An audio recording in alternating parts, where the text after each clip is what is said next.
SER Podcast. Llevábamos todo el día conteniendo la respiración, esperando a que el temporal que barre Andalucía pasara sin dejar daños personales, pero acabamos de conocer una noticia por ahora muy inquietante. Se busca a una mujer arrastrada por un río en Sayalonga, provincia de Málaga. Curro García Liñán, última hora. Sí, a última hora de la tarde de hoy una mujer alertaba de la caída al río Turbilla en el término municipal de Sayalonga, en la provincia de Málaga, de otra mujer que iba con ella, que le acompañaba. A partir de este aviso se ha iniciado por parte de la Guardia Civil un dispositivo de búsqueda que continúa a esta hora. Son los datos de este hecho, Aymar, de los que disponemos a esta hora, en un día en que han cambiado las tornas en Andalucía. Es la expresión que ha empleado el consejero de emergencias de la Junta, Antonio Sanz, para definir la mejoría en la situación meteorológica en Andalucía, que va a posibilitar el regreso a las clases presenciales, salvo en la provincia de Almería, en Jaén capital, en las cuencas del Genil y Guadix en Granada, en la Sierra de Cádiz y en el campo de Gibraltar, estas últimas zonas afectadas por las inundaciones. En cuanto a las universidades, la Universidad Pablo de Olavide en Sevilla mantiene el cierre. La de Sevilla, la otra pública, sí que ha anunciado su regreso. También mantienen restricciones en Jaén, Almería, Córdoba y Cádiz. Por su parte, las universidades de Granada, Huelva y Málaga sí que volverán a las clases. La mejoría que va a experimentar la parte occidental de la comunidad implica pasar de aviso rojo a aviso naranja en provincias como Huelva, Sevilla o Cádiz. De hecho, en la sierra de esta última provincia, concretamente en Grazalema, solo hoy han caído 423 litros por metro cuadrado durante la jornada de hoy. Antonio Sanz ha recalcado que pese a esta mejoría hay que mantener la prudencia. Le escuchamos. Bueno, no vamos a escuchar, vamos a escuchar a Antonio Sanz. Pero no ha variado el riesgo de cauce. Todavía peor, puede haber incidencia en cauce muy superiores o superiores a las que hemos tenido en estas últimas horas o en estos últimos días. La gente verá que deja de llover y yo lo que pido es que no exista confianza en que dejando de llover desaparece el riesgo. Bueno, lo peor, como decimos, está en Grazalema, en la Sierra de Cádiz, que está viviendo horas muy, muy complicadas. Y cuánto se viene una piedra para abajo, los pilla, hostia, tío. Hostia, ha reventado esto también. Lleva lloviendo ahí desde la pasada medianoche sin parar. Han caído casi 500 litros por metro cuadrado. En el pueblo hay más de 100 efectivos de protección civil, de la Guardia Civil, de la Unidad Militar de Emergencias, que van a estar trabajando toda la noche para achicar agua y prevenidos por si hay que desalojar a más vecinos. Allí en Grazalema está Leandro Izquierdo. Leandro, buenas noches. Buenas noches, Aymar. Cuéntanos, Leandro.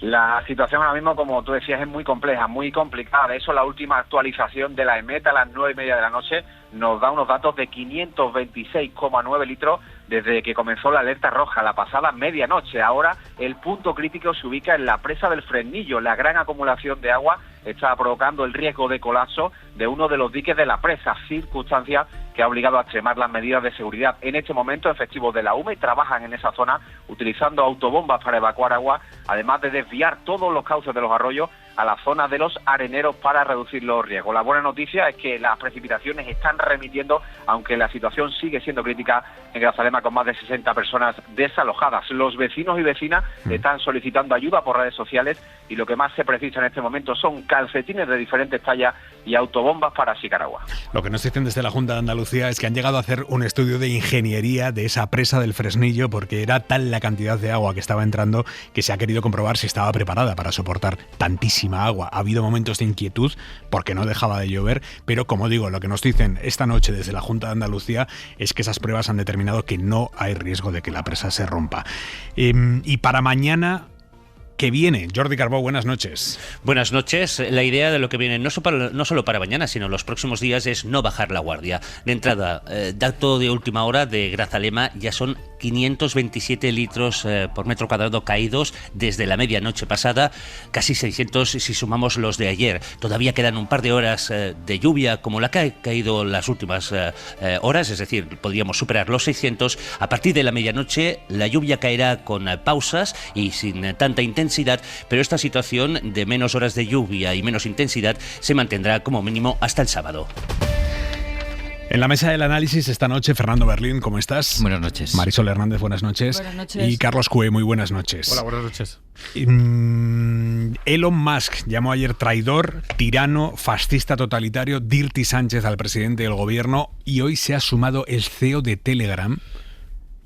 que ha mandado un mensaje a todos los usuarios en España que tienen Telegram contra la intención del gobierno español de prohibir el acceso de los menores de 16 años a las redes sociales. Este señor se llama Pavel Durov, como digo, es el CEO de Telegram, ha mandado ese mensaje en el que acusa al gobierno de amenazar las libertades en Internet.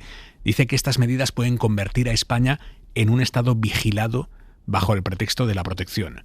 Y escribe: lo que empieza con los menores podría extenderse a todos.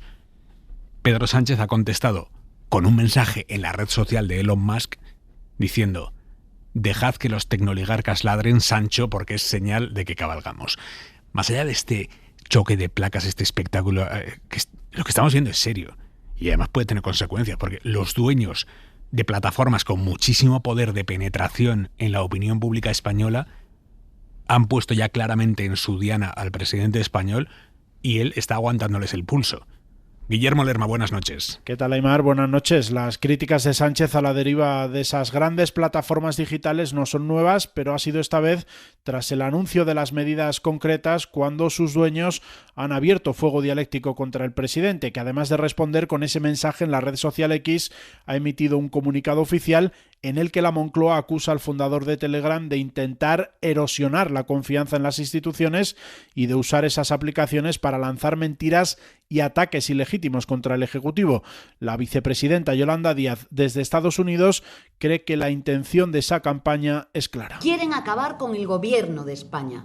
El dueño de una plataforma digital no puede creerse que está por encima de un gobierno legítimo, democrático, que ha salido de las urnas. El gobierno ve en el mensaje masivo de Telegram un ataque sin precedentes que le reafirma en la necesidad de aprobar esas medidas de control. El dilema es claro: o milmillonarios que amenazan nuestra democracia y nuestro estado del bienestar, o políticos progresistas valientes como Pedro Sánchez que les plantan cara y que defienden lo que es de todos. El ministro de Justicia que reaccionaba así a los insultos contra Sánchez que ayer lanzaba Elon Musk, algo a lo que ha restado importancia el presidente del PP. A mí me preocupa mucho más Binéfar, Huesca, el sector primario, Aragón. No me voy a meter en esos debates que intenta el señor Sánchez o el señor Elon Musk. Feijóo, que a pesar de que en un primer momento dejaba claro que el gobierno le estaba copiando esas medidas, hoy, tras la polémica, no ha querido hacer referencia a ellas. Gracias, Lerma. A uno le puede caer mejor, peor, fatal. Pedro Sánchez puede estar a favor, en contra de sus políticas, pero lo que es irrefutable es que estamos asistiendo a cómo los dueños de los algoritmos, decíamos ayer, y es verdad, más performadores del mundo, los dueños de X y Telegram, atacando al gobierno de España por tratar de perimetrar un poquito su negocio millonario para proteger a los menores. Carlos. Este asunto lo tiene todo y es absolutamente fascinante. Yo puedo entender que Feijóo esté en campaña en Aragón y le interesen las cuestiones de Aragón, que son muy interesantes, pero este asunto es absolutamente de fondo. Las elecciones de Aragón pasarán y esto va a seguir. El poder que hoy ha demostrado el dueño de Telegram, que es un multimillonario que por cierto está en Dubái, donde habló Sánchez, mandando sin autorización previa, sin que nadie le dé permiso, a todos los móviles, en el mío incluido, y creo que todos los que estamos en esta mesa, porque yo tengo Telegram, a todos los móviles de esta mesa y a yo he de decir que tengo Telegram y a mí no me ha llegado. A mí tampoco. A mí sí, a mí también me ha llegado. Al resto del mundo parece que ha habido un fallo, parece que ha habido un fallo en algunos, pero su intención desde luego era mandárselo a todo el mundo y desde luego le ha llegado a millones de personas que tienen Telegram sin pedir, porque yo desde luego no he pedido que me manden ese mensaje, sin petición de nadie. Se dedica a mandar un mensaje para acusar de cosas terroríficas a un gobernante democrático, que efectivamente te puede caer fatal, y si lo quieres echar, lo echas democráticamente, pero hay una diferencia enorme entre Pedro Sánchez y el dueño de Telegram. Es que Pedro Sánchez ha sido votado para hacer discurso político, para hacer propuestas y para hacer propuestas legales. Pedro Sánchez hace esta propuesta legal en un debate público, en un lugar público en Dubái, en un discurso. Y este señor no le responde desde un lugar público, en un discurso, en una rueda de prensa, en una conferencia, en lo que te dé la gana que sea un lugar público. Le responde desde su poder inmenso de que ha demostrado, y por eso es muy relevante lo que ha pasado hoy, porque es un gran hermano de libro. Lo que este señor ha demostrado hoy es que cuando quieran, Los dueños de las redes no solo tienen una influencia que todos sabemos, oculta y de alguna manera disimulada a través de los algoritmos en lo que vemos, en lo que ven nuestros hijos, porque esto es de lo que va este debate. Este debate va de los menores de 16 años, soy padre de 2 menores de 16 años, y este asunto es el asunto que más preocupa a todos los padres de menores de 16 años, sin excepción, que están todos viendo que efectivamente estos señores tienen un poder sobre sus hijos increíbles. Y de esto va el debate que ya ha hecho Australia, que está Francia en camino y que España propone prohibirlo hasta los 16 años. Y este señor se permite a todos esos menores incluidos, a todo el mundo que le llegue Telegram, decirle no, tengo tanto poder que puedo mandar de una vez a todos vuestros mensajes una serie de bulos increíbles en nombre de la libertad. O sea, la libertad es la que yo, con mi dinero y con siendo el dueño de este sistema, yo puedo hacer el discurso que me dé la gana, en el formato que me dé la gana, sin contestación y, por supuesto, sin someterse a un debate público. No hay un periodista delante, no hay una forma de decirle, oiga, esto no es verdad. Es realmente brutal lo que ha pasado hoy para demostrarnos dónde estamos. Marisol. A mí me parece también gordísimo y volviendo a Feijóo, que no ha querido entrar por la campaña aragonesa, creo que incluso puede tener efectos en las elecciones, porque puede tener una acción movilizadora tanto en la ultraderecha, tanto en Vox, que ya está muy fuerte, como en la propia izquierda, en el PSOE, que está muy desmovilizado, ¿no? Ya lo veremos en las próximas horas. Pero me parece además que el paso que se ha dado hoy es un paso muy peligroso. Telegram tiene aproximadamente 8 millones de usuarios y se les está diciendo que el gobierno español está haciendo cosas que no debe hacer y que van contra la libertad de expresión, y está cruzando determinadas líneas rojas, está atentando contra la privacidad y bueno, y da la casualidad de que en Telegram y en muchas otras redes sociales, pero Telegram en especial, los grupos de ultraderecha funcionan muy activamente. Solamente, por ejemplo, Alvise tiene casi 700.000 seguidores. La capacidad de que este mensaje puede tener para volver a radicalizar más en realidad a todas estas personas, yo creo que es muy alto, ¿no? Lo hemos vivido ya en otros países. Cuando acabó las elecciones americanas, Elon Musk se dedicó a mandar mensajes, ¿no?, sobre determinados países, sobre Gran Bretaña, sobre Alemania, para intentar influir en las fuerzas de ultraderecha, ¿no?, que es lo que Estados Unidos quiere ahora, y lo dejó bien claro en su Estrategia Nacional de Seguridad que vimos en diciembre. Esos intentos de influir lo que tienen son efectos directos en el ánimo de la opinión pública. Y incluso ha habido manifestaciones, se han convocado manifestaciones, ha habido intentos de atentado. O sea, esto, si sigue así, como parece que va a seguir, yo creo que nos pone en una tesitura muy complicada. Berlín. Estamos asistiendo en realidad no al nacimiento, pero sí a la certificación de la irrupción de un nuevo contrapoder, de un nuevo e imparable poder. Pero se da la paradoja además de que Telegram era una herramienta que parecía la herramienta outsider del sistema frente a WhatsApp, un espacio de una cierta libertad, de una cierta autonomía, también de descontrol, de escasa fiscalización, de poca supervisión. Y como decía Carlos, y yo creo que la gran novedad de esto es que se ha hecho colocando las cartas sobre la mesa con luces y taquígrafos sin ningún tipo de pudor. Ha enviado un mensaje, porque Elon Musk, al fin y al cabo, cuando publicaba mensajes en Twitter, tienes que seguirle en la red. Para ello ya implica que tú tienes un interés en lo que pueda escribir. En este caso ha enviado de forma masiva un mensaje a gente de toda suerte de condición y ideología política, ¿no? Yo creo que aquí el gran problema es que técnicamente es imparable, que además paradójicamente todas estas grandes empresas detrás, los movimientos, los que controlan, los que gobiernan todas estas compañías, son todos claramente de derecha o de ultraderecha. No hay una empresa de estas que puedas decir tiene una cierta alineación o preocupaciones, quizá porque es el movimiento global y todos se han subido a esa ola para simpatizar o para empatizar con Donald Trump y han tumbado todas sus políticas woke y todo esto que hemos visto en otras compañías. Pero no solo que lo son, es que lo potencian, claro, es que lo alimentan. Utilizan su herramienta para alimentar eso. Desde luego el reto es extraordinario, porque además no creo que haya una manera técnica de evitar esto. O sea, esto no va a haber manera de controlarlo. Y probablemente por eso, precisamente, lo que hace más necesario que nunca es a un interlocutor democrático como un gobierno, es a participar de la necesaria pedagogía, que es la única herramienta con la que se va a poder combatir esto, porque no vas a lanzar una plataforma de iguales características, no lo puedes hacer. No, yo en esto soy un poquito más optimista. Sí hay una manera técnica. Lo demostró Brasil. Se llama justicia. Cuando el Tribunal Supremo de Brasil le dijo a Twitter, perdona, yo te cierro Twitter aquí si tú no me das los datos de las personas que participaron en un golpe de Estado en mi país, que es una cosa bastante seria lo que pasó en Brasil, un señor golpe de Estado, y le pidieron a Twitter los datos para intentar, en fin, desde el punto de vista policial, seguir a algunas personas, y Twitter dijo, no, yo no te doy los datos. Y el Tribunal Supremo dice, muy bien, pues cerramos Twitter en Brasil, que es uno de los mayores mercados de Twitter del mundo, porque son 200 millones de personas y lo usan con pasión los brasileños, Twitter. Duró mes y medio aquel pulso. Elon Musk tuiteaba todos los días contra estos fascistas del Tribunal Supremo, puso sus nombres, sus caras.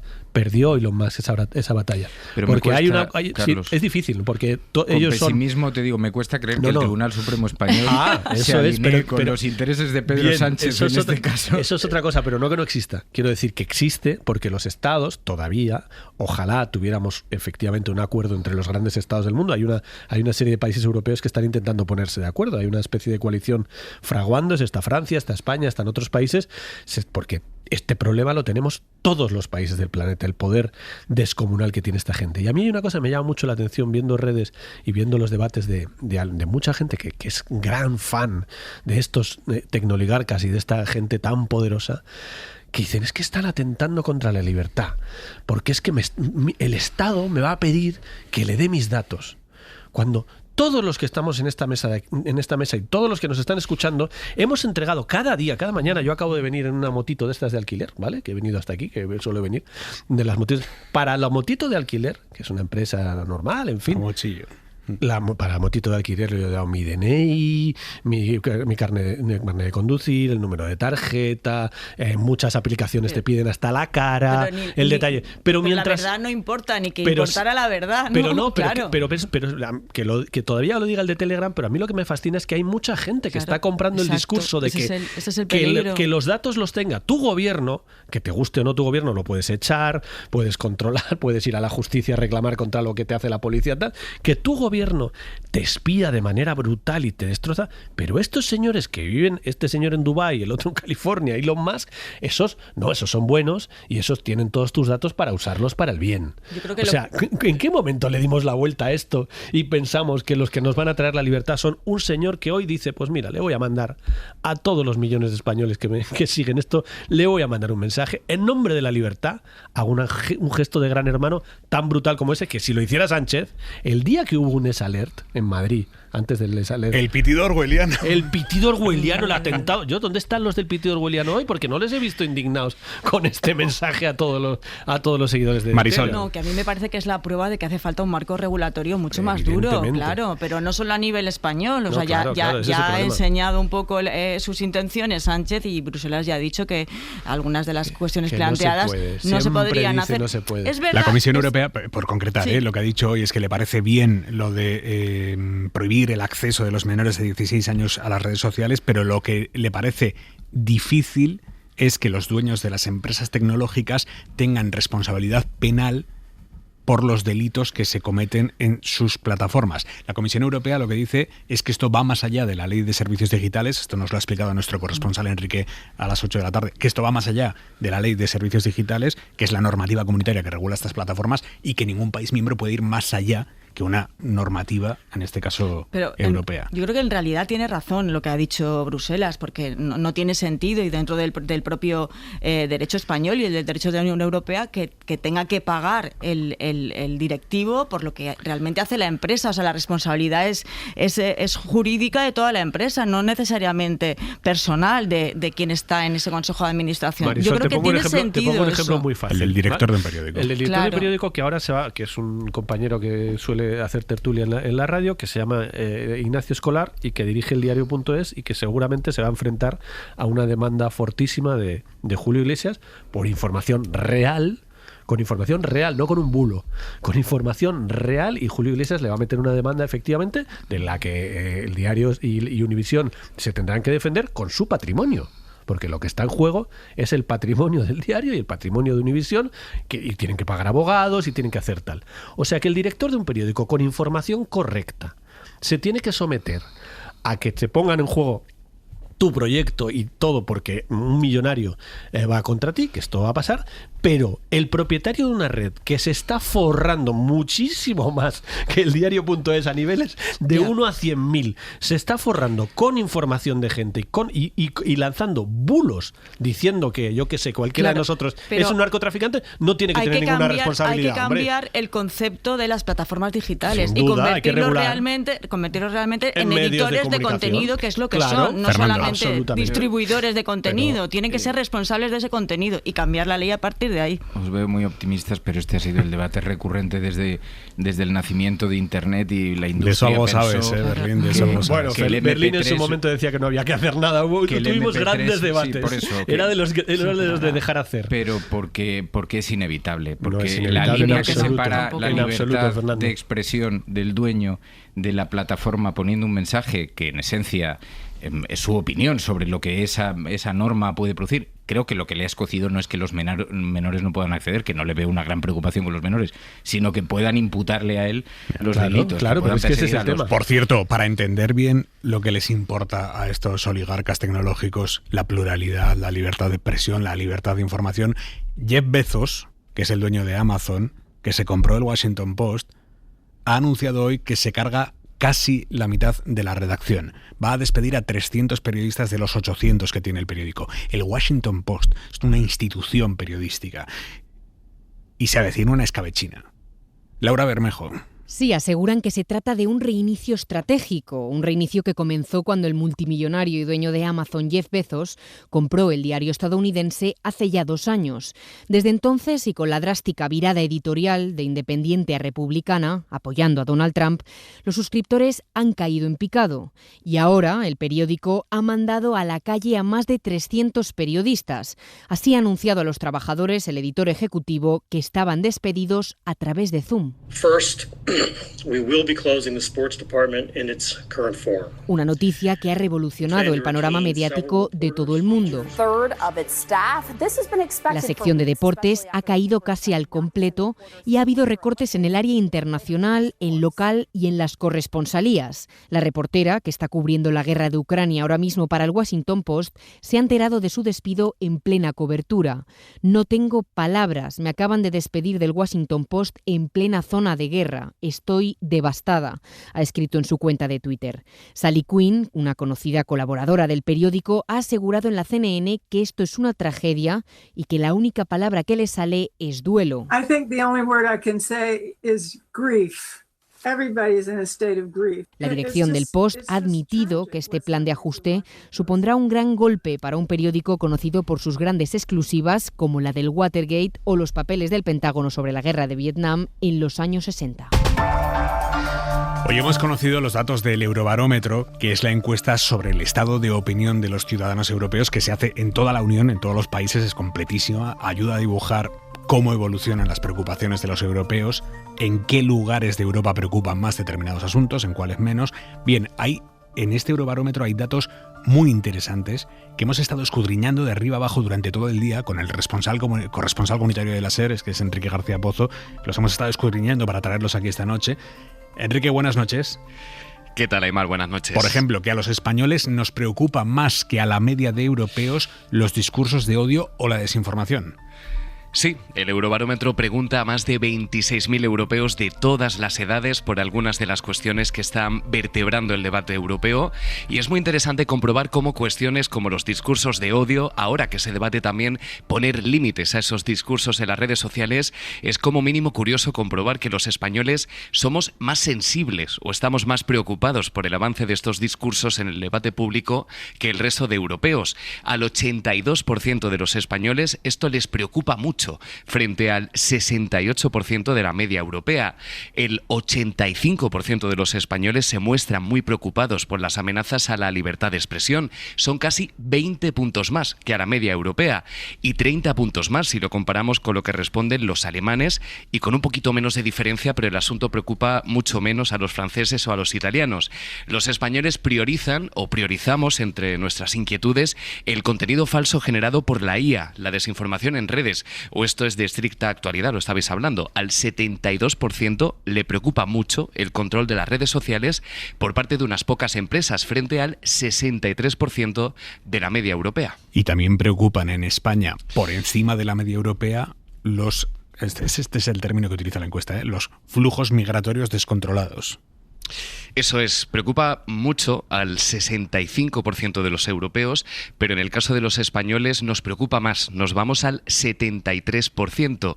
La migración irregular o los flujos migratorios descontrolados, que es el término que utiliza, nos preocupa más a los españoles que a los franceses, más que a los alemanes, más que a muchos países nórdicos, que sabes que tienen un discurso muy duro en esta materia. ¿Y en qué países vecinos preocupa más que en España? Pues fíjate que en la vecina Portugal, donde la extrema derecha tiene todavía más presencia, ¿no? Allí al 80% de los portugueses les preocupa mucho la migración. ¿A cuánto, Enrique, Italia, que se te ha cortado? ¿80 ahí? Al 88% de los portugueses les preocupa mucho la migración. Italia también es uno de los países donde más preocupa.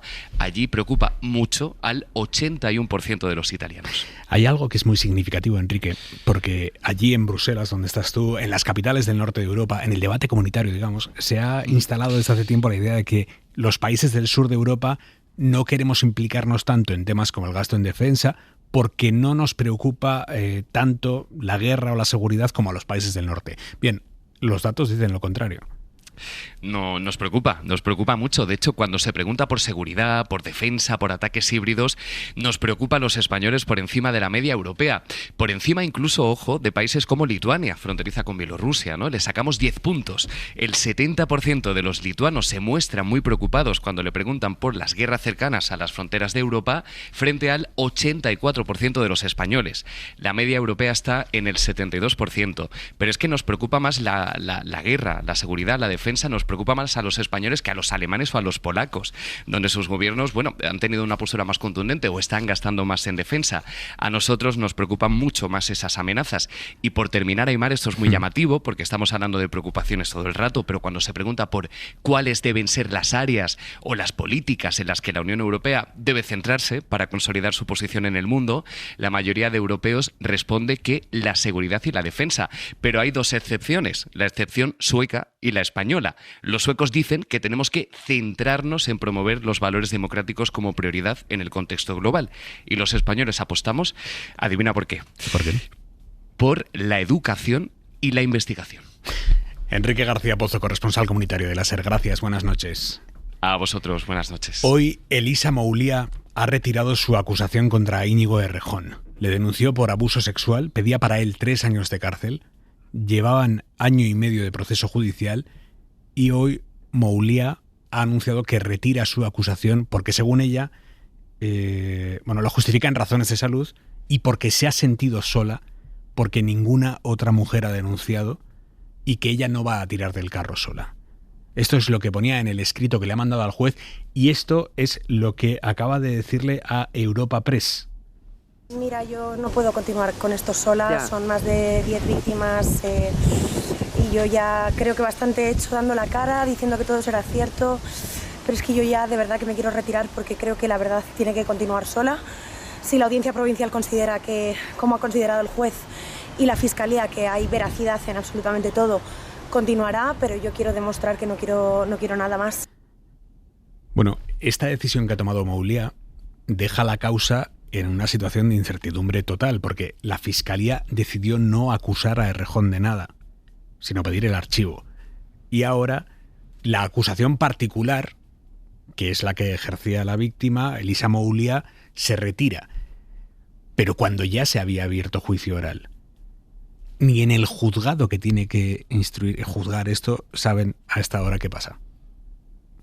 Si se acaba aquí la historia, si se llega a un juicio solo con una acusación popular que está representada por una asociación de víctimas, claro, ir a un juicio de un abuso sexual sin la acusación particular, sin la fiscalía, Moulia mantiene que todo es verdad y que sigue manteniendo todo por aquello por lo que denunció a Errejón.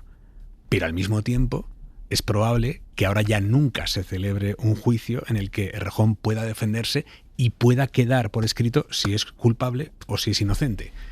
Y el entorno de Errejón ha difundido hoy que Elisa Moulia intentó pactar con ellos para retirar ella la denuncia contra Errejón si Errejón quitaba la denuncia que presentó contra Moulia por calumnias.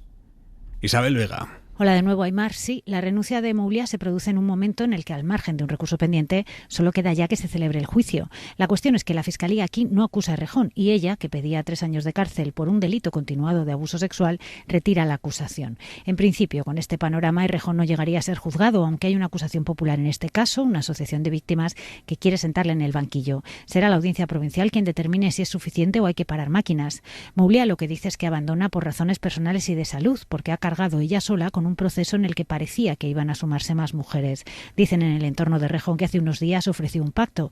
Ella se salía de la causa y él desistía en su ofensiva judicial por denuncia falsa, cosa que el entorno de la actriz viene negando. Como fuere, ella renuncia y ese escrito lo acabará viendo la Audiencia Provincial, aunque sea como argumento de Errejón en su recurso contra el auto de procesamiento. Marisol, ¿qué te sugiere todo esto? Bueno, a ver, yo creo que ya los motivos que arguye pues son fundados, ¿no? O sea, esta mujer ha pasado mucho.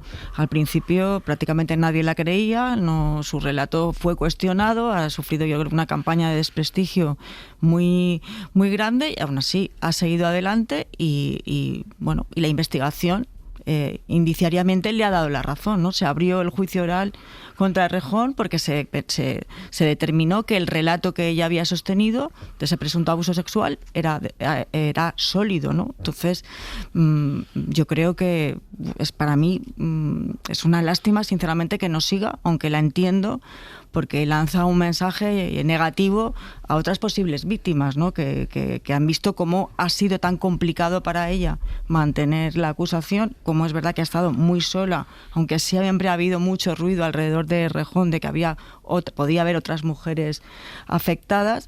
Y bueno, y para las posibles víctimas, en este y en otros casos, pues desde luego es desalentador. Fernando. Pues yo honestamente creo que es uno de los debates más difíciles que podemos tener, porque entramos en una posición, si ni la justicia en circunstancias como estas es capaz de establecer, creo que además aquí, como se han mezclado en una coctelera lo político con lo delictivo, con cuestiones de responsabilidad sexual, con percepciones personales, creo que es enormemente complejo, porque al final no podemos nosotros sentenciar lo que ni siquiera en la justicia van a colocar sobre la mesa, ¿no? Haríamos muy mal en hacerlo. Para mí sí que hay algunas cuestiones que son muy importantes, porque he visto en el debate, en las redes sociales, en el debate público, en qué términos se estaba hablando de esto, de la propia denunciante, de Íñigo Errejón, y claro, todo esto viene muy tamizado por la imagen que se proyecta públicamente, que cada uno de ellos proyecta públicamente, y eso lo hace profundamente espinoso. Cabe recordar que de lo que se trata no es de que una denunciante te caiga mejor o peor o se pronuncie en unos términos o en otros en diferentes temas, sino que la denuncia sea razonable, verosímil y sea delictiva, haya un delito detrás. Y separando eso, claro, sin saber si detrás de aquello, de aquel episodio, se puede acreditar un delito, que es lo que se está denunciando, porque allí no se estaba denunciando una conducta moralmente reprobable. Lo que se ha acreditado, Fernando, hasta ahora es que el relato que ella cuenta está vinculado con un supuesto delito. O sea, hay indicios para mantener que se cometió un delito y por eso se abrió juicio oral.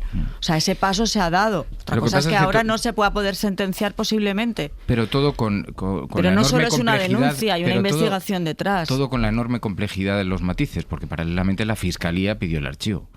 Bueno, aunque ven razones de veracidad en el relato de Elisa Moulia, ¿no? Yo me cuesta mucho, honestamente, pronunciarme y desde luego posicionarme, porque no tengo ni la menor idea, porque además aquí entra un debate sobre cuánto estamos preparados para abordar esto, mucho más yo, siendo hombre, cuánto estamos preparados como sociedad. Creo que la evolución ha sido extraordinaria, sabiendo que el consentimiento se haya colocado en el epicentro del debate público, pero cómo colisiona, cómo choca eso, cómo se confronta eso con la presunción de inocencia. Todo esto es que es un debate enormemente complejo, que por eso debería estar en manos de los juristas y de los especialistas y de las especialistas en violencia de género. Carlos. Es dramático que no vaya a haber una verdad judicial si finalmente no la hay, porque creo que es un caso de tal impacto, efectivamente, y con todas las barbaridades que se han dicho sobre la propia víctima y sobre el caso en sí. Es dramático, porque yo creo que es un caso que necesitaba mucho una verdad judicial, porque se ha escrito tanto y se le ha dado tantísimas vueltas que luego nunca es satisfactoria del todo, porque es verdad que las verdades judiciales en asuntos, vimos en el caso del futbolista brasileño, no me sale el nombre del Barça, ¿no? El futbolista del Barça brasileño, Alves, de Dani Alves, vimos en ese caso que efectivamente la verdad judicial acabó disipada totalmente y con un escándalo mayúsculo, o sea que incluso con verdad judicial las cosas no acaban de terminar y no acaban de salir como esperaríamos que salieran. Pero es que en este caso es que es un drama. Es un drama. Cada uno, en fin, una víctima y una situación así, pues puede hacer lo que estime oportuno, pero es dramático. Este caso realmente, desde el punto de vista del debate público, necesitaba una verdad judicial y nos vamos a quedar en el aire, y eso va a permitir que siga abierto el debate en las posiciones de unos y otros cada vez más enconadas, ¿no? Seguimos en Hora 25. El escándalo de las viviendas de protección oficial en Alicante se hace cada vez más grande. La Generalitat Valenciana ha confirmado hoy que están investigando más irregularidades en la adjudicación de esas viviendas. La consejera de Vivienda ha revelado que, además del funcionario que ya han suspendido por validar datos falsos para adjudicarle una de esas viviendas a su mujer, además de ese caso, se están revisando más expedientes en los que falta documentación clave sobre las parejas de más personas que consiguieron algunos de esos pisos públicos.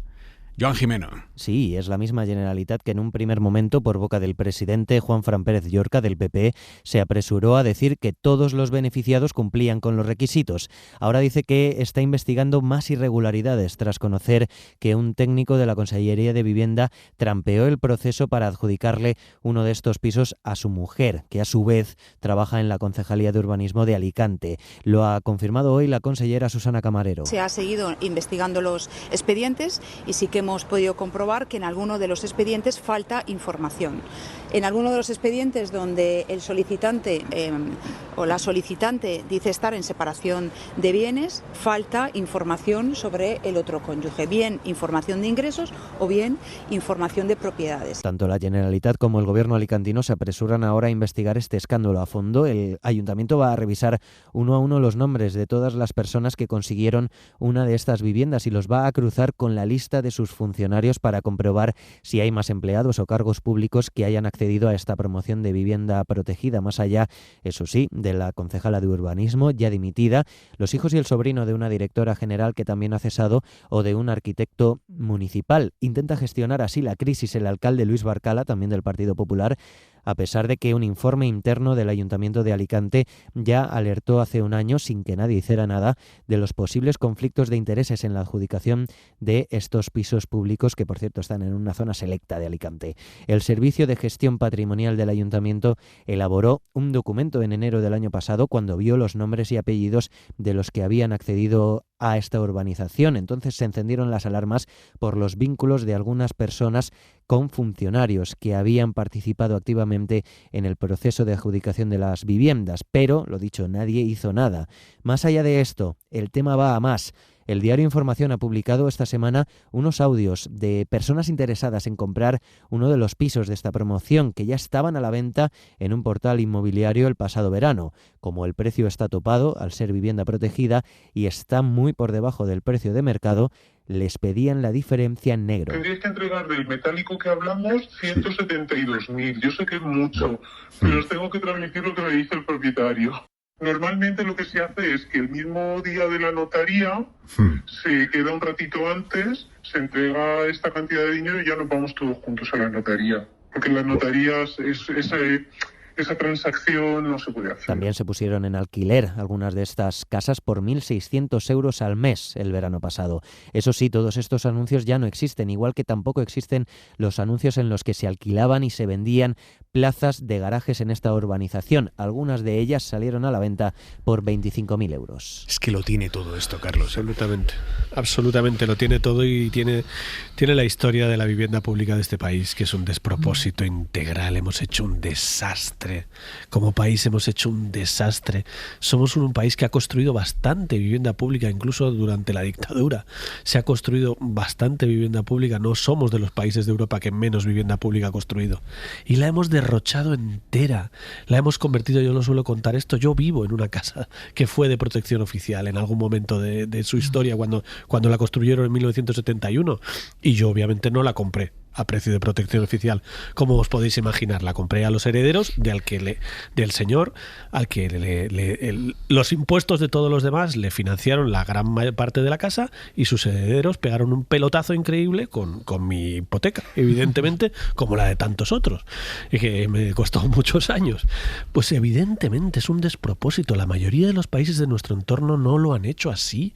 La mayoría de los países en nuestro entorno han construido vivienda pública y el Estado se la ha quedado, porque es la única manera de que la vivienda tenga alguna utilidad pública, es que sea no del Estado, de los ayuntamientos, como es en el Ayuntamiento de Viena, que siempre se pone un ejemplo, que el 40% de las viviendas son del ayuntamiento y otro 40% son de cooperativas. Son propiedad de lo público y por tanto pueden pasar de unas personas a otras, se alquila de forma razonable a un precio, y cuando, por ejemplo, yo recuerdo el caso de mi familia, tengo familia en Alemania, cuando subió de renta, mi prima tuvo una de esas viviendas de alquiler. Cuando le empezó a ir mejor la vida y le aumentó la renta, le dijeron a mi prima: lo siento, tiene que usted abandonar la casa porque viene alguien que realmente la necesita, y mi prima se fue al mercado privado. Eso es lo habitual en Europa. La vivienda pública sigue siendo pública 30, 40, 50 años después. Se puede hacer política pública con eso. Que hayamos hecho esta subasta de las viviendas públicas, que hay mamoneo, este es un caso muy claro, pero cualquiera que investigue, hay mamoneo por todas partes. Se han dado vivienda públicas a gente que no las merecía. Hay comunidades que ya han empezado a blindar, y de hecho desde junio del año pasado, el Estado les exige a las comunidades autónomas, para transferirles fondos para políticas de vivienda, que sea para las siempre. Viviendas no puedan salir al mercado libre. Que el blindaje sea permanente. Pero para que se resolviera de verdad, no deberían. Yo creo que la única solución de verdad es que no sean de propiedad.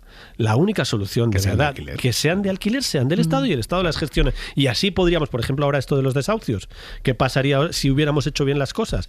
Que esto de los desahucios no habría el problema que tenemos, porque el Estado tendría un montón de viviendas en las que, cuando alguien vulnerable, efectivamente, hay un señor que alquila su vivienda y no lo puede echar, el Estado se haría cargo de esa persona. Yo estoy de acuerdo con todo lo que cuenta Carlos, pero esto es otra cosa. Esto es Alicante, que por primera vez, desde hace 20 años, desde hace 20 años, decide que va a hacer una promoción de vivienda pública. Pues el descontrol ha sido absoluto. O sea, hace un año que el ayuntamiento sabía que podía haber irregularidades, no ha hecho nada, y le ha costado el cargo a la concejal de urbanismo. O sea, yo creo que para el PP es un... Le ha costado el cargo, pero tiene una casa.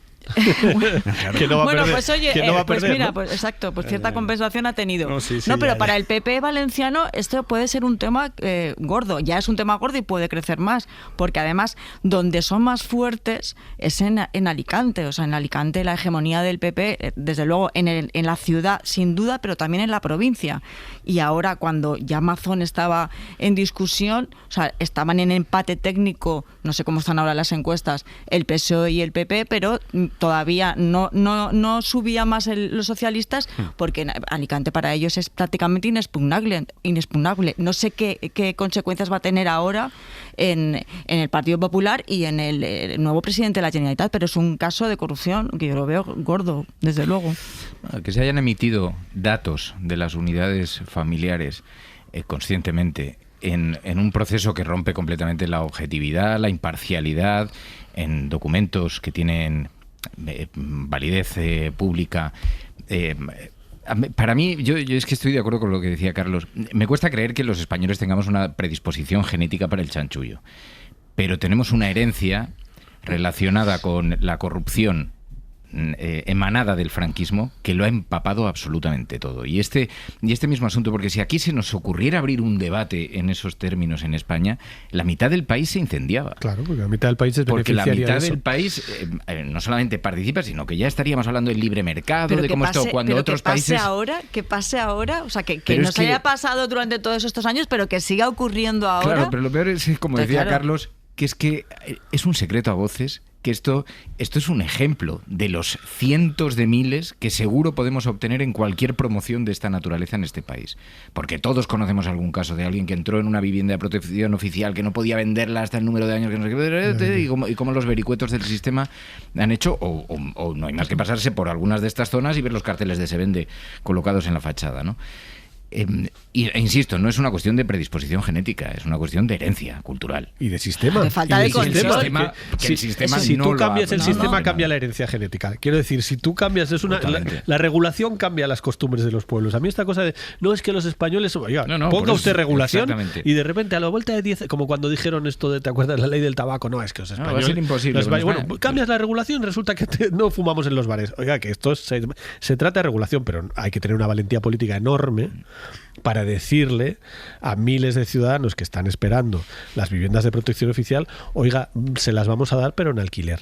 Y por tanto va a estar usted unos años y luego después de esos años estará otra persona que lo merezca más. Porque además hay una cuestión vital. Lo normal es que a ti te vaya la vida mejor a medida que vas cumpliendo años. Con lo cual llega un momento en que tú ya no eres esa persona vulnerable que eras con 24 años y que realmente no tenías ninguna manera. Vas mejorando tu vida y es bastante razonable que venga otro. Pero no tiene por qué ser en alquiler. Se pueden adjudicar, por ejemplo, por 50 años. Pero aquí la cuestión es que se adjudiquen bien, o sea, que se adjudiquen a la gente que lo necesite. Por muy bien que las adjudiques, como acabamos de ver con el que la venta por detrás y tal, puedes decir, pero es que esto solo se puede vender a 200.000 euros. Y luego llega un señor que por detrás te dice, bueno, pero con el notario le añadimos otros 150 y aquí no ha pasado nada. Pues claro, la única manera de resolverlo es que sean en alquiler. Yo, de verdad, en esto soy muy, muy tajante, pero es que me parece que después de darle muchísimas vueltas y leer un montón sobre este tema y ver cómo lo hacen, insisto, en Viena y en los lugares que realmente son referente, es que no hay otra. Tiene que tenerlo el Estado o las cooperativas, en el caso de Viena, alguien que realmente piense en el bien público, no alguien que piense en forrarse, que somos todos parecidos y a todos, en fin, todos si tienes la posibilidad de vender, de pegar un pelotazo, al final casi todo el mundo lo hace. Pero que sean en alquiler. La única manera de quitar el pelotazo es que sean en alquiler. No, que sean en alquiler está muy bien, pero lo que falla es el sistema de adjudicación, porque también puede haber errores en el sistema de adjudicación. Entonces, donde hay que trabajar es ahí, no solamente. Hay que mejorar el sistema. Claro. Es que si se adjudica a quien no lo necesita, da igual que sean de alquiler o que sean para propiedad. Es un poquito más difícil, porque el pelotazo del alquiler no lo das. Simplemente estás pagando un alquiler. Dejadme que me vaya a Estados Unidos, porque el gobierno de Trump ha anunciado hoy que retira 700 de los 3.000 agentes federales que tiene en Minneapolis, muchos de ellos del ICE, de esta patrulla migratoria.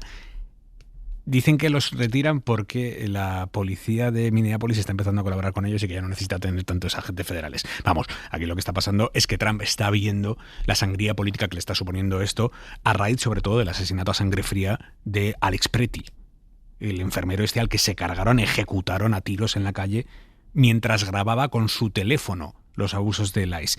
Este episodio en concreto, el de Alex Pretty, ha puesto en evidencia lo peligroso que es documentar lo que está pasando allí, en la ciudad, en Minneapolis. En Hora 25 hemos hablado con Copal, que es una organización de referencia para la comunidad latina allí en el estado de Minnesota, y están impartiendo una formación para los voluntarios que quieren grabar y hacer fotos de estas redadas.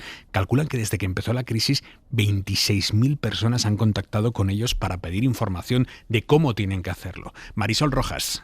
La función del observador no es obstruir, simplemente es observar. El que habla es Francisco Segovia, está al frente de Copal, una organización sin ánimo de lucro que trabaja con la comunidad latina en el estado de Minnesota. Imparten una formación de unos 90 minutos para convertirse en lo que ellos llaman observadores constitucionales. El observador tiene que mantenerse por lo menos a 8 pies de distancia de los oficiales, y que cuando los oficiales digan que se muevan, estas personas se mueven. También explican qué hacer con los vídeos y con las fotos. Que no los alteren, no tienen que hacer ninguna modificación, porque una vez les hacen modificaciones pierde su valor. Luego lo guardamos y en algunos casos abogados de las personas que han sido detenidas utilizan esos materiales para poder defender a sus clientes. Y advierten del peligro al que se exponen los voluntarios. Obviamente se habla de los riesgos y medio mundo ha visto los riesgos. Observar que lo que las autoridades hacen no es razón suficiente para ser asesinado. Nosotros hablamos del riesgo que existe y que le pedimos a las personas que no resistan si van a ser arrestados. Pero no solo forman a activistas, explican a los inmigrantes cuáles son sus derechos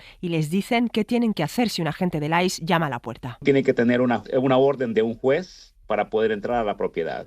Y si esa orden no existe, el derecho es a no abrir la puerta. Están siendo días muy intensos y no dan abasto. En estas semanas muchos inmigrantes han dejado de ir a trabajar por miedo y tienen dificultades para pagar el alquiler. Estamos procesando aproximadamente 500 casos de personas que nos están pidiendo, familias que nos están pidiendo ayuda para pagar la renta. O sea, estamos dando $1,000 por familia y pues por eso tenemos una campaña de recaudación de fondos. También están hablando con abogados para que representen a los detenidos y con médicos voluntarios para que atiendan a los que evitan salir de casa. Aquí localmente se utiliza al inmigrante como la excusa, pero creo que en el estado donde estamos, aquí en Minnesota, muchas personas no inmigrantes se dan cuenta de que esto no es relacionado con inmigración, es un problema de democracia y es un derecho a la vida misma. Francisco Segovia consiguió la nacionalidad estadounidense en 1998, pero no olvida que nació en El Salvador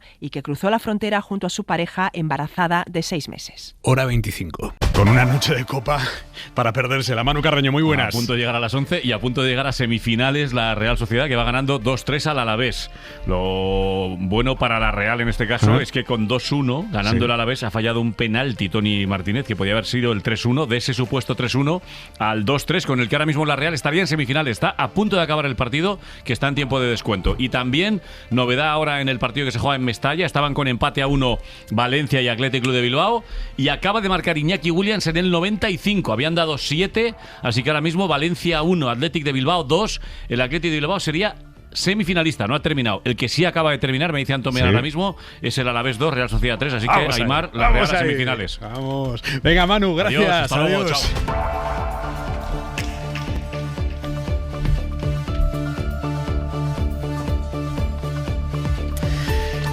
La Guardia Civil y los bomberos están buscando a esta hora a una mujer de unos 40 años que ha desaparecido arrastrada por un río en Sayalonga, provincia de Málaga. Es una de las zonas más afectadas por el temporal. Los equipos de emergencia están rastreando los 7 kilómetros del curso del río.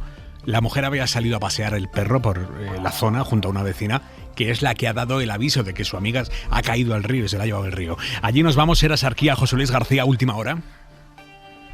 Hola, el suceso se ha producido poco antes de las 7 de la tarde en la zona del puente del Lavadero en el río Turbilla, en Sayalonga.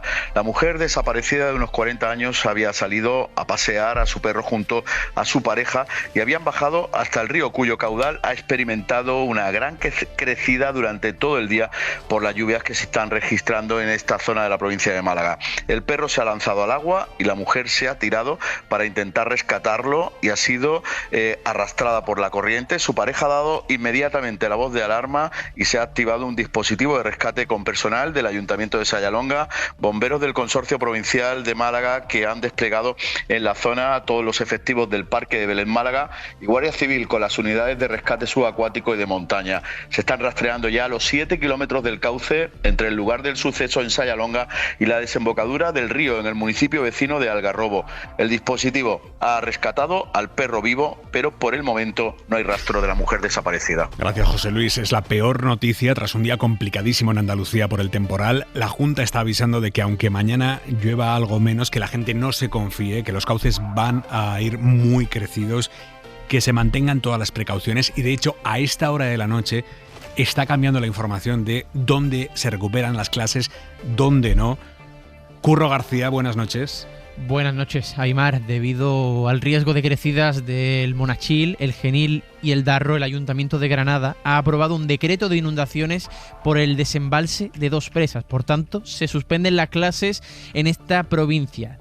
tanto en los colegios como en los institutos. Decisión a la que también se ha adherido la Universidad de Granada, que recordemos tiene autonomía para tomar estas decisiones. Se había anunciado la vuelta junto con Huelva, Málaga y Sevilla, pero finalmente se suma a la negativa de Jaén, Almería, Córdoba y Cádiz, pese al anuncio del consejero Antonio Sanz que había hecho esta tarde, por lo que la actividad lectiva presencial da marcha atrás en Andalucía. Aimar. Jordi Carbó, ¿podemos decir que lo peor ha pasado ya o todavía es muy pronto? Lo peor en lo que respecta a la lluvia que cae del cielo, sí, pero estamos viendo que las derivadas pues van a persistir. De hecho, escuchando lo de Granada, ahí la situación más complicada va a ser toda la aportación de agua, que ya se sabía que iría más con el paso de las horas por el deshielo. Ha estado lloviendo hasta los 2.500 metros, ha nevado muchísimo las últimas semanas por debajo de esta cota y eso es un aporte extra muy significativo a todos los ríos que bajan de Sierra Nevada. Sí que mejora objetivamente, de hecho es bastante probable que se cumpla el pronóstico de que justo a la medianoche en toda el área de Grazalema, de la serranía de Ronda, la lluvia ya empiece a cambiar su tipología.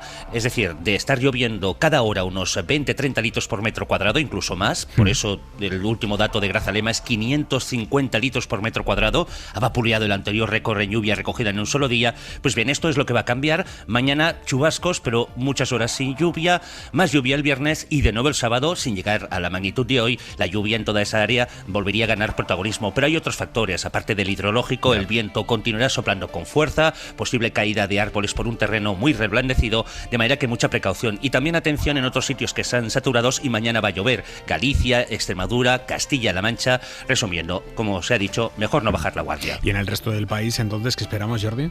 Pues para empezar, la estampa con la que hoy amanecían muchos puntos de Castilla y León, con nevadas en cotas bajas, en prácticamente todas las cotas, no se va a repetir. Estos chubascos, destacando esas zonas que hemos dicho, pero afectarán prácticamente todo el país, y la situación que puede conllevar algún riesgo fuera de las áreas que hemos dicho antes es el deshielo, porque hay mucha nieve en las montañas, va a subir en todo el país la cota de nieve, de manera que en general en todo el país mucha atención cerca de cualquier curso de agua. Carbó, gracias. Buenas noches.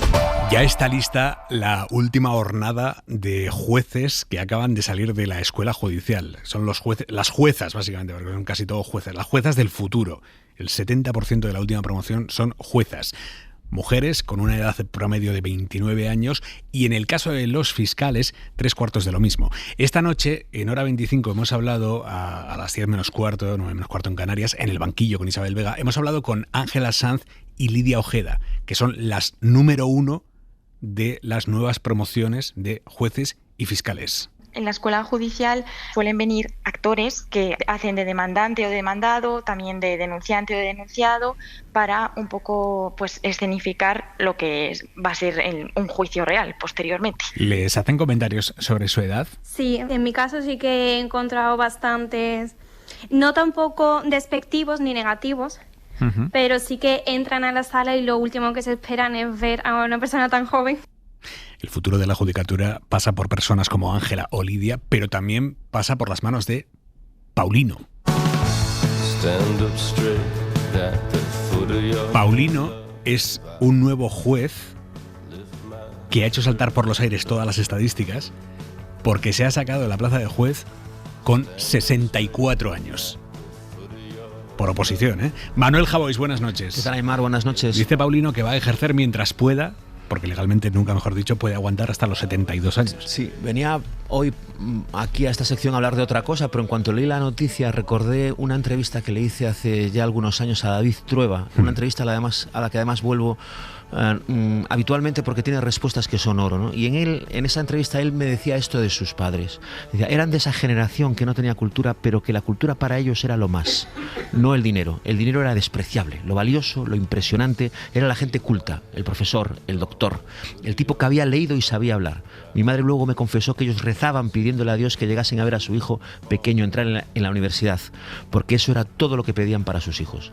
Yo me he encontrado en la vida a gente así, gente que no ha querido dejar de aprender nunca, así pierda o gane dinero. Gente para la que el conocimiento es lo más valioso, gente para la que saber cosas es mucho más importante que tenerlas. Mi abuelo era una de esas personas. Mi abuelo tuvo un cáncer durante muchos años, yo lo acompañaba al médico. Y él salía del médico asombrado. de lo que sabía ese señor, del poder que tenía el conocimiento, el poder de prolongar en la vida, porque sin ese conocimiento él estaría muerto, ¿no? Podéis envidiar los yates, las mansiones, los coches, pero él envidiaba saber tanto a él que le costaba escribir bien, le costaba trabajo, ¿no? Y lo que hace también Paulino Martín, además de ese esfuerzo y de esa abnegación a estas edades, también es decirle al sistema desde una edad ya prudente que el sistema tiene o puede contar con ellos sin mirar la edad, solo mirando la valía y la competencia. Y eso tiene que ser con ese y otros oficios de los que retiramos a gente cuanta más falta hace y donde mejor están. Enorme Paulino Martín. Juez a los 64 años. Javois, un beso. Un beso, chao. Si quieren acompañarnos la noche del viernes 13, que es el día de la radio, ese viernes 13 estaremos haciendo hora 25 desde aquí, desde el estudio Carlos Llamas de la cadena SER, de 10 a 11 y media de la noche, con muchísimos oyentes. Y si ustedes quieren estar con nosotros, se pueden inscribir ya en cadenaser.com. El gobierno presiona a los socios de investidura para que voten a favor del decreto del escudo social. Y básicamente el gobierno eleva el tono contra Junts. A los grupos parlamentarios que voten que no al Real Decreto Ley de Escudo Social, les hacemos responsables directos de que en España haya desahucios y haya gente que se quede en la calle sin ir a ningún sitio, sin poder ir a ningún sitio. Son responsables directos de que no pueda pagar la calefacción gente que no tenga recursos económicos suficientes. Por tanto, votar no es ser responsable directo de hacer daño a millones de ciudadanos españoles. Esto ha dicho el ministro Félix Bolaños. Marisol, te pregunto por la información que tienes. ¿El gobierno confía de verdad en convencer a Junts en este mes, algo menos que queda, hasta la votación definitiva? Yo creo que el gobierno no sabe qué va a hacer Junts, no tiene información, no tiene manera prácticamente de saberla y está un poco desesperado, ¿no? Entonces yo creo que se produce un ejercicio de presión que no sabemos si va a dar resultado. Hasta donde yo sé, Junts no lo tiene decidido, ya sabemos lo imprevisible que es, ¿no? Nos puede sorprender y hay un debate interno sobre qué hacer. Entonces el gobierno no tiene capacidad tampoco de influir de ningún modo, solo tiene que esperar y sabemos por los precedentes que hemos vivido que será una tensa espera. Y quien anuncia ya que van a votar en contra del escudo social, no de las pensiones, sino del escudo social, es el PP. Los ciudadanos no son culpables de que una familia vulnerable no tenga dinero para la electricidad o para el gas o no tenga dinero para pagar su alquiler. No. Lo que está intentando hacer el gobierno es expropiar el derecho de un arrendador a cobrar su renta. Y aún encima decirle a ese arrendador que es el culpable de lo que el gobierno no hace. Y este tipo de expropiaciones son de otras latitudes y de otros territorios, no de una democracia occidental como esa española. Fernando Berlín. Bueno, resulta muy difícil de explicar. El mismo Partido Popular que hace unos días colocaba el problema de la vivienda como el fundamental para abordar en el futuro de la hipotética legislatura. A ver, la complejidad que tiene el gobierno con Junts es que cuando dependes de partidos que además tienen una vocación conservadora y dependes de las mayorías parlamentarias, de los equilibrios parlamentarios con formaciones que tienen vocaciones ideológicas tan confrontadas, va a ser muy difícil. Lo que pasa es que ¿cómo puedes colocar la negociación parlamentaria frente a la necesidad social? De alguna manera, yo soy más optimista. Creo que le va a ser muy difícil a Junts esquivar algo que la percepción social es clarísima. Es verdad que aquí tenemos... Normalmente les da igual eso a ellos, pero bueno. Pero bueno, en Cataluña puede importarles. Hombre, en realidad el gobierno ha introducido los cambios que ellos querían. Es verdad que lo ha hecho a través del PNV, pero lo han hecho. No habría motivos para votar en contra de este Real Decreto Ley, pero la realidad es que no están diciendo que van a votar a favor. El gobierno más esfuerzos no puede hacer, porque ha fraccionado el decreto, lo ha levantado, lo ha movido, ha eliminado los términos, ha puesto toda la carne en el asador para la negociación. Pero siendo medidas socialmente tan defendibles, resulta inverosímil que no salga adelante, pero claro, viendo que el Partido Popular defiende sin tapujos una posición tan hostil como esa, pues cualquier cosa, ¿no? Un par de datos para que veamos la derechización acelerada de la política y de la sociedad española. El escudo antidesahucios lleva 5 años.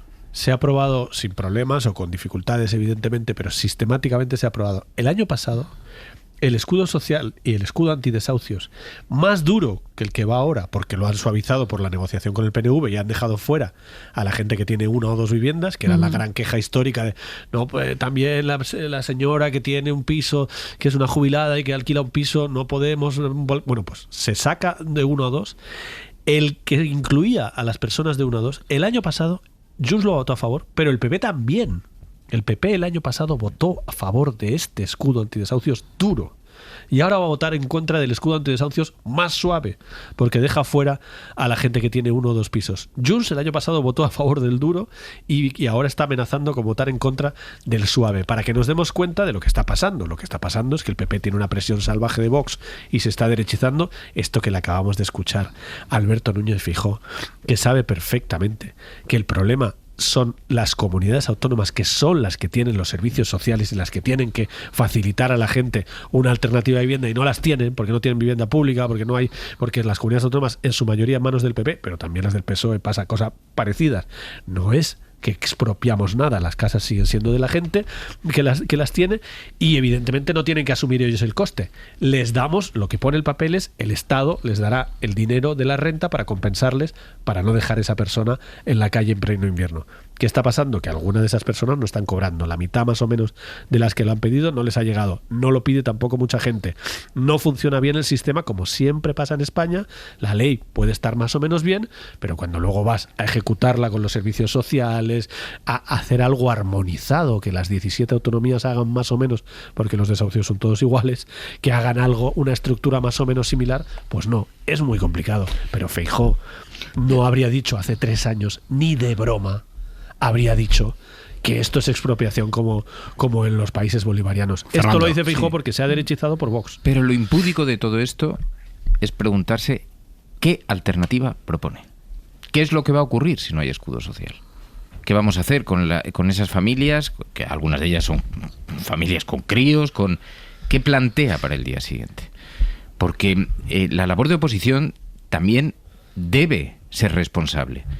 Y son ciudadanos españoles, son ciudadanos, y algunos de ellos serán votantes del Partido Popular seguramente. ¿Los dejamos en la calle? En pleno invierno. ¿Cuál es la alternativa que plantea el Partido Popular? Pero es que el Partido Popular hace mucho tiempo ha dejado de hacer una oposición constructiva con alternativas. Se ha dedicado exclusivamente a la confrontación política y a la polarización. Pero a lo mejor tienen una alternativa, y a lo mejor la alternativa es extraordinaria. El problema es que el debate público no está ahí. Y no lo sabemos. Y yo lo que me planteo es, esto no se trata de solidaridad, de ser solidario, de ser buena persona o de ser mala persona. ¿Qué alternativa como Estado protector plantea? Y sus comunidades autónomas. ¿Qué es lo que van a hacer? Y no hay una respuesta para eso. Yo creo que lo que pase con este Real Decreto Ley es muy importante, porque demuestra que realmente no hay números para la gobernabilidad, porque no es una cuestión, en el caso de Junts, sobre las medidas, porque ellos no debaten ahora mismo. Desde que rompe Puigdemont relaciones, no hay ninguna comunicación con el gobierno, y entonces ellos no critican una medida a otra. Sí que es verdad que habían puesto el acento en el tema de los pequeños propietarios, se ha resuelto a través del PNV, pero ya no sigue la discusión por ahí. La discusión es apoyar a Pedro Sánchez o no apoyar a Pedro Sánchez. ¿Nos conviene o no nos conviene? ¿Qué hacemos con Alianza Catalana? Y como eso no lo tienen resuelto, y parece que no lo van a resolver en mucho tiempo, ni siquiera cuando venga Carles Puigdemont, que es lo que espera el gobierno que ocurra, que cuando él llegue el proyecto de Junts, digamos, se solidifique y se sepa hacia dónde va. Como eso parece que no va a suceder, porque no dan esas señales, pues entonces la legislatura en ese sentido está en punto muerto. Si no puedes sacar el escudo social, tal y como lo has planteado, con los cambios que has hecho para convencerles, yo creo que vas a sacar entonces. Sí, no, efectivamente, vamos a ver qué hace Junts, pero yo estoy con Fernando, la presión va a ser salvaje, porque una de las cosas que pasó... Es que son decenas de miles de familias. Claro. Es que no es solo, y es que además no es solo el escudo antidesahucios, es que va también las ayudas para que la gente pueda pagar en pleno invierno. Lo de la presión con Junts, bueno, de verdad, hemos visto tantas cosas. Hemos visto muchas cosas, pero Junts también, Junts también es sensible, y lo ha sido en otras ocasiones, a la movilización de colectivos. Hay que ver con la movilización que pasa en Cataluña.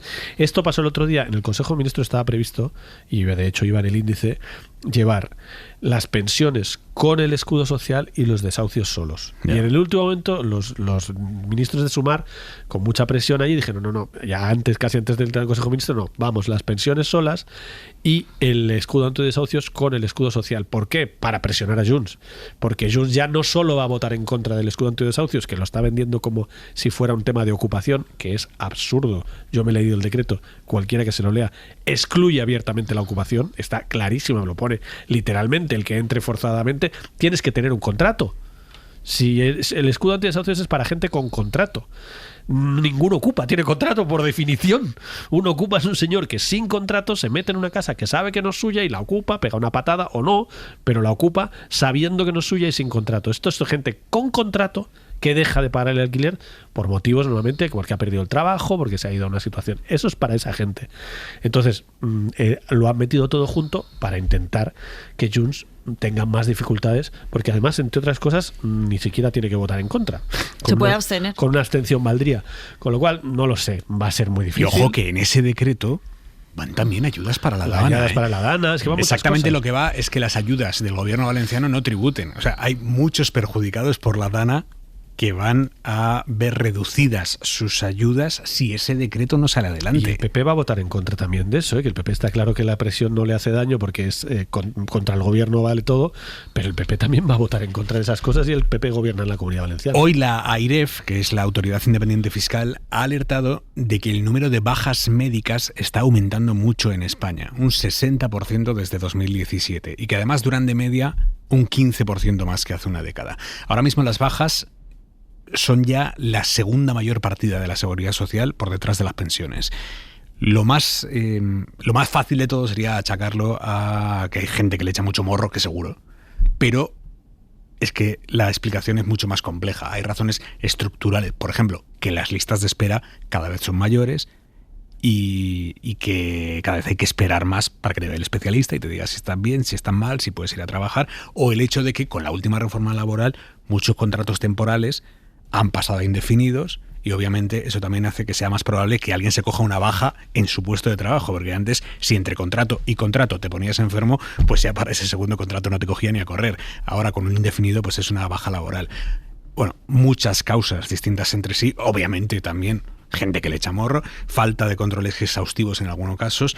Estefanía Salvatierra, buenas noches. ¿Qué tal? Buenas noches. Las bajas médicas aumentan en número y en duración. Entre 2017 y 2024, su incidencia se incrementó un 60% y la duración un 15%. Y que las bajas duren más implica que el gasto público haya aumentado un 40% en estos años. Las enfermedades musculoesqueléticas y respiratorias tienen los niveles más altos de incidencia, pero son las infecciosas y las mentales las que más crecen. Estas últimas, un 112%. Si la duración media de las bajas médicas es de 45 días, en el caso de los trastornos mentales es de 98, llegando a los 130 días entre los trabajadores de más edad. La AIREF destaca que estamos ante un marco normativo más garantista desde 2018. Esto significa que en el caso de los empleados públicos, por ejemplo, que cobran el 100% desde el momento en el que se inicia el proceso de incapacidad temporal, las bajas hayan aumentado un 40%. Y otro dato a tener en cuenta, el trasvase de contratos temporales a indefinidos impulsado por la reforma laboral incrementó en torno a un 30% estos procesos. Lo que pide la Autoridad Independiente Fiscal es que la Seguridad Social entre antes a controlar las bajas, no a partir del año. La AIREF habla de manera clara de una deficiencia estructural en el modelo por el que operan estos procesos, que se traduce en esperas innecesarias y en el incremento del gasto. El organismo pone el foco en la falta de coordinación entre quienes intervienen en esta prestación. Todo empieza con una atención primaria que tiene 17 modelos. También está el papel que juegan las empresas, pero el informe descarga prácticamente toda la responsabilidad en la seguridad social. Cristina Herrero es la presidenta de la AIREF. Y aquí el responsable es el INS. Apoyarse en las mutuas, en los médicos de atención primaria, en quien sea. Ahí sí que AIREF no dice cómo tiene que hacerlo. Pero no olvidemos que cuando alguien delega funciones, no significa que deje de ser responsable. De ahí que reclame la actuación del INS a lo largo de todo el proceso en el que el trabajador está de baja y no solo a partir del año, con especial control sobre quienes inicien un segundo episodio de incapacidad temporal, una segunda baja en el mismo año. Y acaba de publicar el diario El País una historia que va a traer cola. El PP de Madrid presionó a una concejal para tapar una acusación de acoso contra el alcalde de Móstoles. Es una información que firma la subdirectora del País, Mónica Ceberio. Mónica, buenas noches. Mónica, ¿me oyes? Hola, Emad. Sí, perfectamente. Lo firmas con Óscar López Fonseca. Estamos hablando de una concejala que escribió al partido para denunciar lo que estaba sufriendo. Exactamente, ponnos en contexto.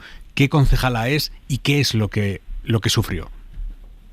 A ver, nosotros no damos en la información, contactamos, la información no nos llegó a través de la concejala y ella nos ha pedido que guardemos el anonimato, con lo cual el nombre no aparece en la información. Pero bueno, es la historia de una concejala recién llegada a la política que sufre un episodio de unas semanas de acoso sexual por parte del alcalde, es lo que ella denuncia, y después de que ella sea rotunda en su negativa a mantener una relación, empieza lo que ella califica de acoso laboral continuado en el tiempo. Entonces ella emprende un camino, escribe primero al gabinete de la presidenta de la Comunidad de Madrid, se reúne con el PP de Madrid, y en el relato de hechos de lo que finalmente acaba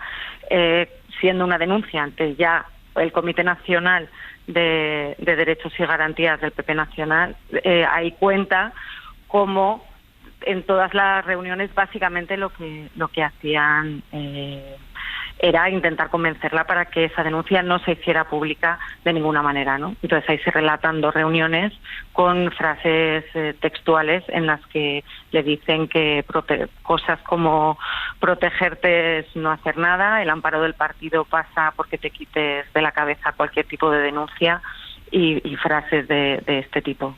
¿Quién es la persona que nombre del partido? La concejala al final, después de todo este camino que pasó por estas reuniones con el PP de Madrid, por intentar pedir amparo al Comité Nacional de Derechos y Garantías, finalmente ella se entrega su acta de concejal y se da de baja como afiliada en el partido.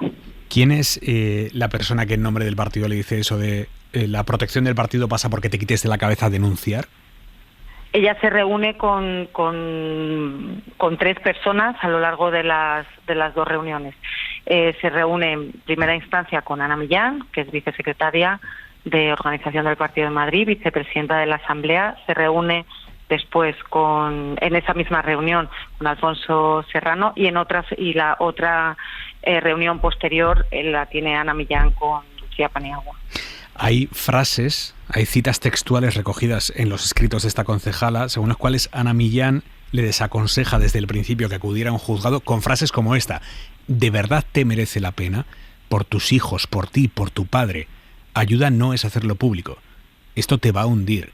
Lo que no puede ser bueno para ti es una denuncia en el juzgado porque te comen.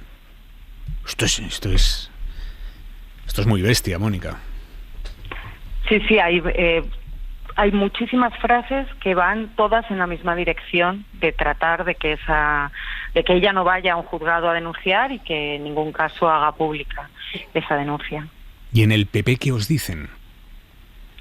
Bueno, en el PP de Móstoles se han remitido al PP Nacional, porque como esto finalmente acabó en el Comité Nacional de Derechos y Garantías, el alcalde no ha querido hacer ninguna declaración. En el PP de Madrid tampoco han querido hacer ninguna declaración, y en el PP Nacional, que sí, que un portavoz nos ha hecho una valoración del caso, dicen que ellos, digamos que en la última fase, que es la del Comité Nacional, que ellos sí que abrieron una investigación, que por confidencialidad no nos pueden dar datos, pero que sí que se abrió una investigación sobre el caso, y que se concluyó que no había elementos probatorios suficientes y que se le dijo a la persona que fuera que acudiera en su caso a la Fiscalía o al juzgado. Información que publica a esta hora de la noche El País. Mónica Ceberio, muchísimas gracias, buenas noches. Muchas gracias, Aymar. Punto y 25. Soledad Gallego Díaz. Las encuestas dicen que el PSOE obtendrá su peor resultado histórico en las elecciones autonómicas aragonesas del próximo domingo. Pero eso no es enteramente cierto, porque Pilar Alegría se mueve en una horquilla de 17-18 escaños y su antecesor, el socialista Javier Lambán, obtuvo entonces sí el peor resultado de la historia en 2015, con 18 escaños. Aún así, el candidato socialista logró gobernar, porque el PP solo obtuvo 21 y Vox ni tan siquiera existía. Lambán consiguió un gobierno cuatripartito con Podemos, PAR y la Xunta. Lo que ha cambiado en esta convocatoria de 2026 no es solo que el PP recuperara parte de su electorado, ya lo hizo en 2023, sino porque Vox logró entonces 7 escaños en la anterior convocatoria y en esta puede llegar a los 14 y ofrecer al PP mayoría absoluta. Así que el PSOE lleva muchos años cayendo en Aragón y la cosa no parece que mejore. Pero Alegría no es la mejor candidata posible, desde luego. Pero tampoco lo fue en su día Javier Lambán, enfrentado además rápidamente con el propio Pedro Sánchez. Las elecciones autonómicas llevan mucho tiempo siendo un amargo camino para los socialistas. Punto y 25.